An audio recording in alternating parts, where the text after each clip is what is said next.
নমস্কার বন্ধুরা, কেমন আছো? আশা করি ভালো আছো। আজকে আমি ফুচকার মশলা কী লাগে তোমাদের সঙ্গে শেয়ার করব।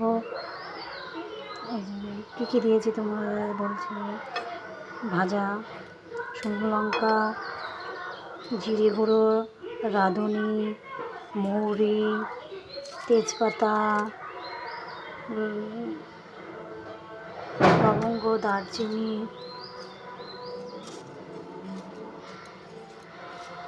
সব রকম মশলা দিয়েছি। এগুলো দিয়ে এখন আমি ঠান্ডা করতে দিয়েছি, ভেজে শুকনো খোলায় ভেজে আমি এখন ঠান্ডা করতে দিয়েছি। এরপর আমি মিক্সিং জারে দেবো। দেখো বন্ধুরা, আমি এখন মিক্সিং জারে দিয়ে আমি মশলাগুলো মিক্সিং জারের মধ্যে নিয়ে নিয়েছি। এটা আমি মিক্সটা করে এনে আমি তোমাদের সঙ্গে দেখাচ্ছি মশলাটা কীরকম হয়েছে। দেখো বন্ধুরা, আমি মিক্সড করে নিয়ে এসেছি। মিক্স করে এনে এই যে এখন ঢেলছি, তোমাদের একটু মশলাটা দেখাচ্ছি।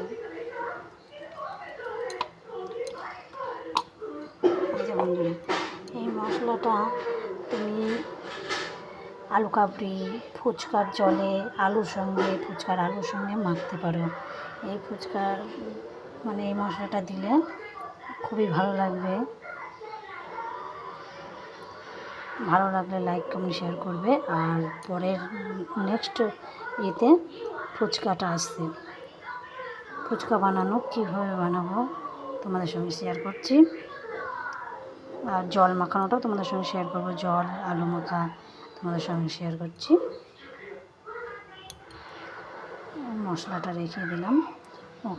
ওকে, ধন্যবাদ পুরো ভিডিওটা দেখার জন্য। Thank you.